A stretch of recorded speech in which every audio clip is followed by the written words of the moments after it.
What's up, everyone? Matt Turner here from the Stardom Cast. I want to do my review of the Iron Claw movie. As I just noticed in the background, you see all of my wife's aprons. My wife loves to cook, and I love to eat. That's why I have to work out pretty much every day. All right, maybe about 2:45. Anywho, I know this is the Stardom Cast. I want to talk about the Iron Claw movie. Right off the bat, out of 5 stars, 5. 5 out of 5 stars. This movie was great. It was epic. It was emotional. And it actually ended on a pretty positive note. As positive as that Von Erich story can be. I'm a huge fan of professional wrestling, as you all know. I'm a huge historian of all things professional wrestling.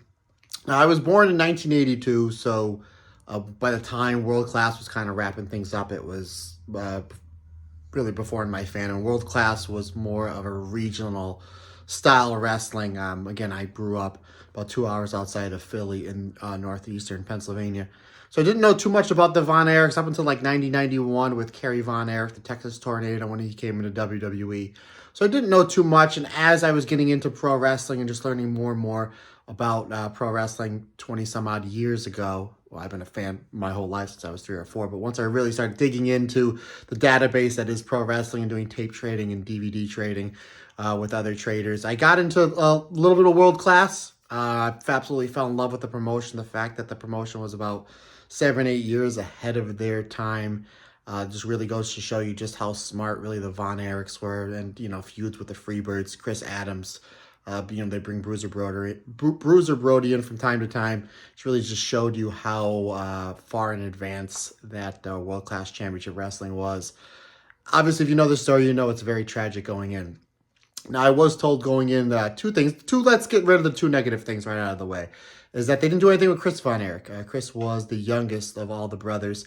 Nothing really. They had nothing on him. I believe his suicide. He committed suicide. His suicide. I believe he shot himself in the throat, and I think it was Kevin was the one that caught him right after the shooting. There's a lot of good documentaries that are out there on the Von Erichs a lot of the stuff that I've watched years ago, about 20 years ago. There's one called Heroes of World Class DVD that I got. If you go on YouTube and you just type in Heroes of World Class, it's on right there. I think it's like 2.5 hours. Go and watch that because that was really good. And then about a year and a half so later, Kevin wind up selling the rights to World Class to Vince, the WWE, and WWE made Rise and Fall of World Class Championship Wrestling. And obviously, Dark Side of the Ring did a really good one on the Von Erichs. It actually had a really nice ending where they showed Kevin in Kauai in Hawaii with his kids and his grandkids as well. And then there was one that they did on Tales of the Territory that Vice did as well. So some really good stuff there. So that's how basically a lot of my knowledge comes from all of those documentaries, especially the Heroes of World Class. That's the go-to one. And like I said, look at this. We're just going to do a little panoramic view. Look at this. Kitchen, notes, certain things, grocery list. Anywho, let's get back into the movie. And the other negative thing was the person that played Ric Flair. No disrespect to him, but wasn't very good. Wasn't very good. They had a Harley Racer that was really good. Bruiser Brody, the guy that played Bruiser Brody, he was only there for a little bit. Thought he should have been a little bit taller, but he looked like him. Chris Adams as well. I thought everybody did a great job. The guy that was Fritz Von Erich looked just like Fritz Von Erich, acted like him. I thought that was very well done. There was a couple things that historically they were off in the movie. By the way, guys, spoilers. I will post a note. Spoilers, spoilers, spoilers. I'm going to spoil the heck out of this movie. A couple things were historically off. One was they show that like the night that Kerry Von Erich won the NWA World Heavyweight Championship from Ric Flair in Texas Stadium, that they make it look like that's when he lost his leg. Like he's got the belt, and then he's like, "Yeah, I need to do something to blow off some steam." And that's when he goes on the motorcycle. And the next scene, you show that he loses his leg. That was way off. That was historically years and years later that happened. So they were off on that one. A couple other things here and there, but that was kind of like the big one of note. I really enjoyed how they touched upon Kevin and Pam's marriage. I thought that was great. I thought that was very well done. Kevin has gone on record throughout the years when people ask him, like, how did you survive all this tragedy and what keeps you going? He said, my relationship and my marriage with Pam. And they make mention that they're married 40 years and counting at the end of the movie. So I thought that was great. A lot of this movie, they do tie in a love story. I mean, he meets Pam very early on. They show Zac Efron, who did a phenomenal job portraying Kevin Von Erich. They show all the Von Erich boys outside of the Sportatorium, which, by the way, the Sportatorium looked great. They did a great job recreating the famous Sportatorium in Dallas, Texas.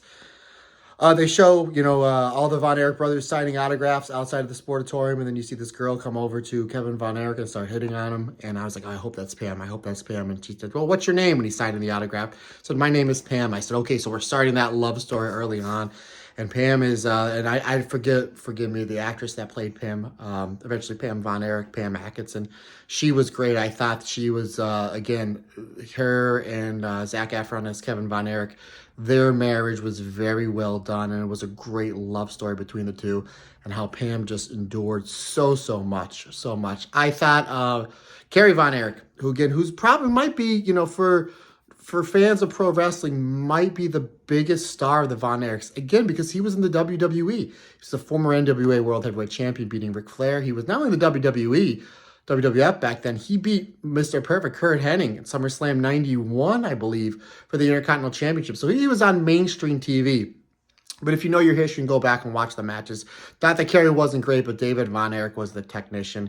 He was really the probably the top star in world-class championship wrestling. A lot of the fans of world-class championship wrestling called the Sportatorium the house that David Von Erich built.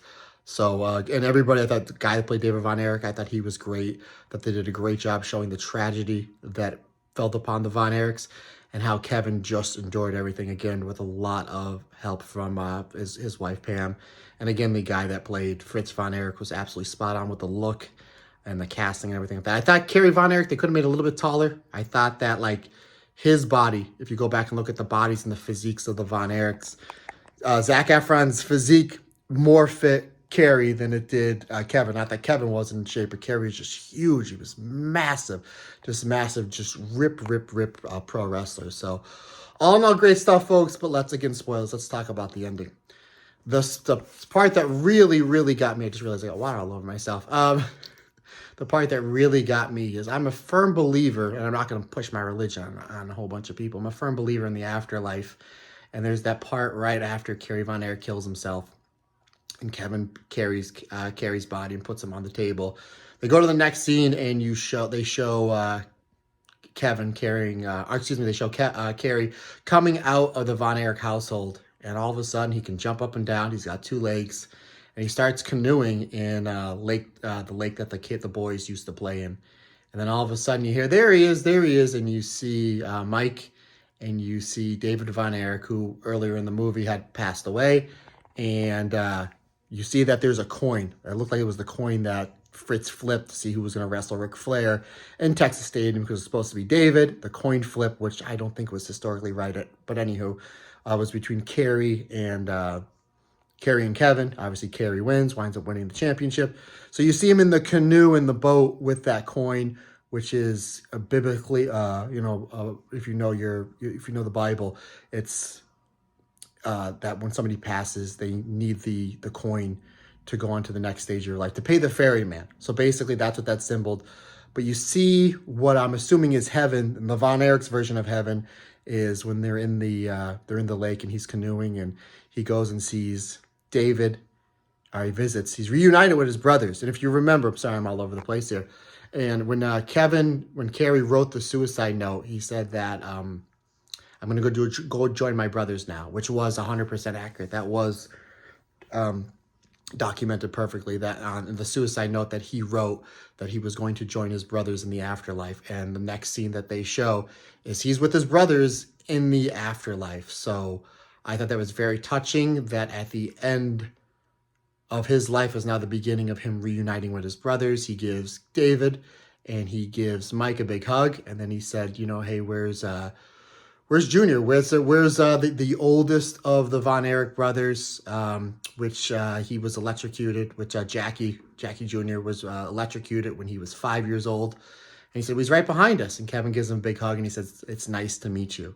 So even though that, other than Kevin, none of the Von Erich's brothers met their older brother, Jackie Jr., because he passed away, I think, when he was 5, which is just tragic. But they're all reunited at the end. And then you see Kevin Von Erich watching his 2 sons that are now professional wrestlers, Ross and Marshall, playing football. And he's crying. And the sons say, "Dad, what's wrong?" He said. And then there's that famous Kevin Von Erich line that said, "I used to have 5 brothers. Now I'm not even a brother." And the 2 sons sit on their dad's lap and they said, "Dad, we'll be your brothers." I said, "Yeah, Dad, we'll be your brothers." I thought that was great. I thought that was the 1-2 punch I'd end the movie. And then the very last scene they showed, it's not even a scene, just a picture of Kevin in his backyard on his ranch in Kauai with his entire family, with his wife, Pam, his 4 kids, and I think they said he's got 14 grandkids. So as tragic as it is, it has a good ending, a solid ending, and again, a great love story with Kevin and Pam, and just really nice that per the movie, and I firmly believe this, that the brothers, the Von Erich brothers, are reunited in heaven and watching over Kevin, his kids, and his grandkids as well. So that's my review. I thought I would do this in about 4 or 5 minutes. I just realized this is running on 11 minutes. So again, folks, go and see it. Leave your comments in the box. Let me know what you think. I thought it was 5 stars. And again, that scene with Cary in heaven reuniting with his brothers, and they all get to meet Jackie Jr. for the first time in heaven, is just really got me all dusty onions. All right, guys. Thank you. Have a great day.